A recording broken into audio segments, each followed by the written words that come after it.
What's happening, everybody? Eli Martyr here from the FreeMelon Society. Thank you so much for joining me.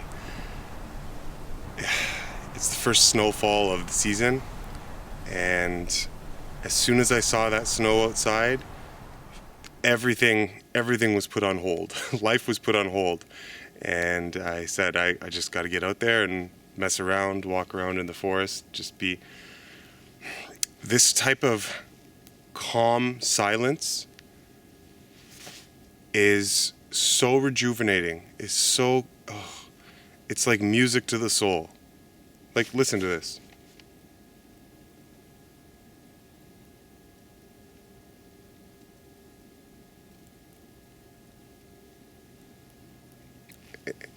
And everything is white.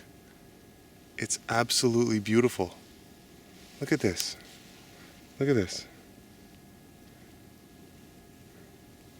I wasn't going to make a video on this, but being out here, just kind of soaking up nature's glorious and grandiose design, I thought it would be a good time to just share an experience I had a couple nights ago. And so, as you guys know, I do some astral projection. I'm not a master, I'm not a pro, but I'm fairly good at inducing it when I really want to. And I have to give a little bit of a warning because I know there's a big chunk of my listeners that are Christian. And if you know me, if you know my channel, you know that in terms of the type of education that is important for life, I would be very hard pressed to come up with something, a body of work that's more important, that's more instructive, that's more critical to the unfoldment of evolution, of human evolution, than the Bible. Through parable and allegory, the biblical teachings are hoping to instruct the reader on the intricacies and the guidelines that govern human consciousness, and how to go about creating a good life for yourself, and how to feed the soul, how to navigate the vicissitudes of life. The parables, the teachings of Christ, these couldn't be more important for people to understand and learn and to study. Now, why I'm prefacing what I'm about to tell you with that is because there's going to be a tendency for people to make the claim that I am communicating with evil entities or evil spirits. It's inevitable. I know I'll get accused of, like dark practices. Someone will make that claim. But when you are astral projecting, it's much like how you navigate the physical reality around you. There are evil people all over the place. You will not be able to avoid the contextual playing field of good people, neutral people, and bad people as you navigate life. It's no different in the astral world, right? There are entities. They populate the place, right? Life exists on all scales. And in the off chance that you do run into a negative entity that really wants to do you harm or is up to mischief, it's rare. The thing is, with the astral world, thought is instantaneous, and thought creates reality. So the type of energy signature that you broadcast, into the astral plane will go a long way in determining the type of contact that you make with either entities or just the type of scenario that you create for yourself. And I guess that's important to understand because we tend to have a propensity to label any kind of non-physical contact or communication as something that is evil. Why wouldn't it be that there are simply just neutral entities that you can communicate? Kind of like when you walk on the street and you ask someone for the time. Hey, buddy, do you have the time? Oh, yeah, someone helps you out. It's like, oh yeah, it's 5 o'clock, right? Could be just like that. Just like that. Anyhow.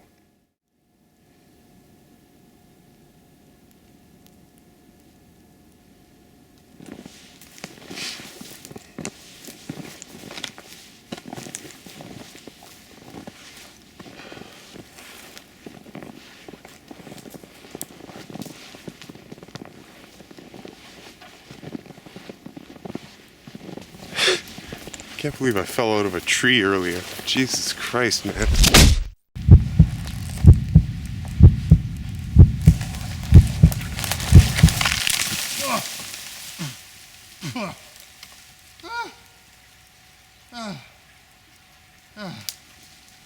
Oh my God. It is gorgeous. I've been standing here for the past 5 minutes, just unable to move. Look at this beautiful field that I'm in. It is jaw-droppingly gorgeous. Look at this. Look at this. Come here. Look at this.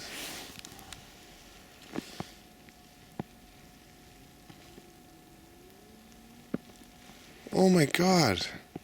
It's beautiful. And that sound, that sound of dead silence. Oh, man. I mean, have you ever seen anything more gorgeous than this? Well, besides me, of course, you know. I'm kidding. Oh my God. Oh, good Lord, am I kidding? I guess even these wonderful moments, I can't avert the temptation to be a little stupid sometimes. So a couple of nights ago, I decided I was going to try to do an astral projection. And it didn't really work, so I tried to do my mental techniques, and I was just lying in bed. Didn't end up working, but so I ended up falling asleep. And then I woke up later on, about a couple hours later on. Woke up, went to the washroom, went back to lie down, and just got comfortable. Okay, so, which happens to be a very good time, an expedient time to do astral projection once you've already had a good sleep and then you go back to lie down. So that's exactly what I did. And it's just so beautiful out here. Oh my God. Anyhow, so as I was lying down, and this isn't the first time this has happened to me, but it's the first time that I've had this direct of contact. So I was lying down, and then I heard, now I'm awake, mind you, okay, I'm fully awake, I'm conscious, and I hear behind me what sounds like footsteps, what sounds like someone fiddling with my door handle or entering the room. And it sounds like just another human being is in the room with me. Now, I know that's not the case because I'm fully conscious. I know I locked my door. No one broke in or anything. So I'm thinking all these things, and I'm like, huh.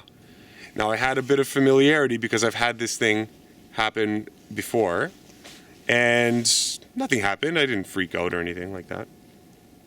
But I guess I was just in the right mindset, or my vibration was such that I was receptive to that kind of stuff. Because believe it or not, this stuff probably happens around you all the time, 24/7. It's just that because we're conscious, we're just not tuning into that frequency.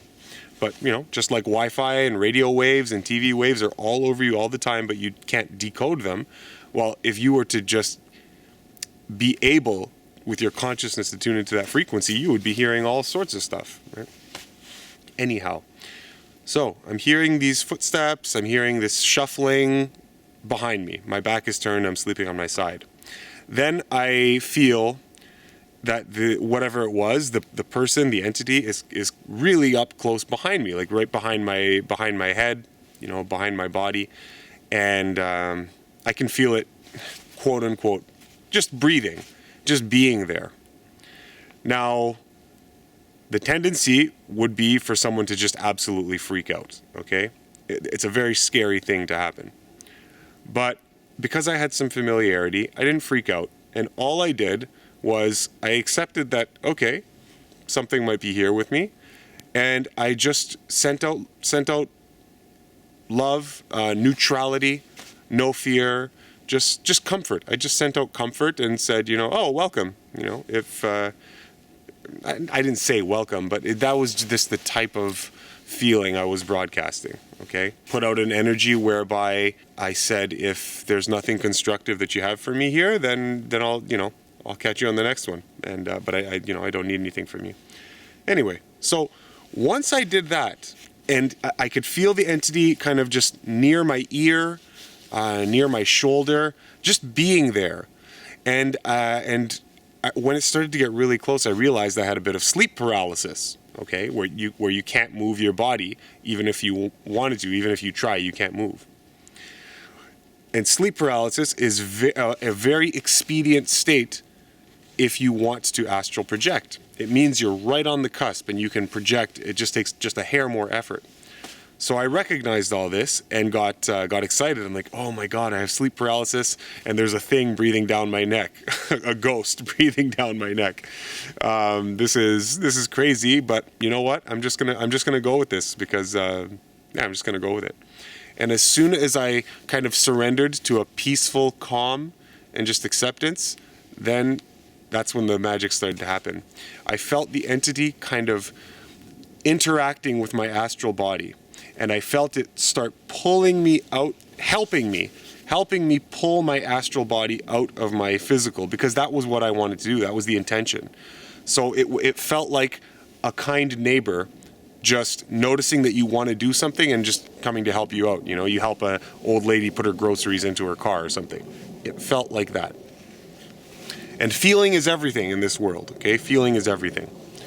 So the entity, I can feel my arms separating, my shoulders separating, my legs, and everything just getting loosened from my physical body. And it pulled me out, pulled me out, pulled me out. The world is black, is not materialized. And then once my body came out completely, then the world materialized. Now, the world that I projected into, it wasn't the physical plane. I didn't project into my room. This thing just pulled me somewhere else. Okay. And it was great. So once the world materialized, then I could see who it was that had taken me out of my body. And it was this, I don't know whether it was a male or female, you know, I don't know if those distinctions exist up there. So whatever this entity was, it had, you know, human, or it took on a humanoid shape, probably because of impressions that I was giving off as well. Took on a humanoid shape, and it knew that what I was looking for was tips on how to project, how to do this process more easily. And yeah, and it gave me instructions. It gave me tips on how to go about doing that. And the major thing it was trying to get across to me was, you know, say, hey, listen, I know that you like to do this, and I know you like to come out here. I don't exactly know how to interpret what it said, but what it was urging me to consider was that use your mind more than your body, right? So when I'm doing projection techniques, it wanted me to focus more on physicalizing my activities, but more so with just a concentrated mental effort rather than a physical effort whereby I'm putting my energy into a leg or an arm or something. It was just trying to get me to really direct everything that's happening from that higher place. So that's kind of the general feel it gave me. When you get information, sometimes it is just encoded as a feeling, and it's very hard to convey in words what the actual instruction is. It's just like this type of feeling that you can try to reproduce, right? So understand that I'm a bit labored in trying to communicate what the message was, but it was that type of thing. And it was wonderful. It was wonderful. And, you know, you're fully conscious and you're not unconscious. Nothing's, you know, you're there. You're very present. And so, then it took me around for a little bit, just walking around this plane. It was much like this. It wasn't snowy, but just kind of like a natural setting, environment. Things were moving, you know, trees and plants were kind of alive. And just this very intricate, alive landscape. And it just showed me around. It didn't say anything. It just kind of took my hand and just let me take in the sights. And then it turned around, and then it didn't wave or anything, but I could feel that it was saying goodbye. And then I snapped back to my body, and then got up and said that was incredible. You know, no drugs, no mushrooms, no stimulants, just nothing but just pure internally derived energy. Right? Yeah, so I wasn't gonna make this video, I figured that was something that was just very, deeply personal, that is probably not best for the audience to know, but I figured maybe it'd be nice for the audience to just get a little bit of a deeper connection with who I am and the kind of things that I do and what my interests are, and yeah, share some really, really deep experiences that mean a lot to me. So, and of course, I'll reiterate, this is one of the reasons why I push so strongly for reform and cleanliness of the body, because it's the cleaner the body, the stronger these vehicles are able to operate, and the stronger the connection you have with spirit, and it allows for this type of thing. And it is not evil. It is not. It will be evil if you allow it to be. If you are a heavy drug user, you go into an alcoholic comatose state, and you've just shot yourself up with all sorts of narcotics and whatnot, and you just finished, I don't know, abusing a hamster, and the day before it's someone, I don't know, peed in a canister and added gasoline, set it on fire, and doused you with gasoline pee, like all this kind of stuff. And you have just this harboring of all this negative energy and substances flowing through your body. That can attract entities that might not be in your best interests to associate with. Yeah, it's possible. It's possible. If you're just the average good person and you don't have fear, right? The likelihood of this, it's impossible. Okay, I'll just say it's impossible. It's not going to happen, right? You will not run into problems of evil if you simply approach this with the same enthusiasm and love that you would approach any learning pursuit, any learning endeavor. Okay? So, anyhow, guys, I thought that you'd like to hear that, just share something fun with you. And that's going to be it for now. I'm going to just take a walk around and enjoy this amazing atmosphere. Okay. Love you very much, guys. I don't even want to say all this. Subscribe to the, this is wonderful out here. Okay. Bye.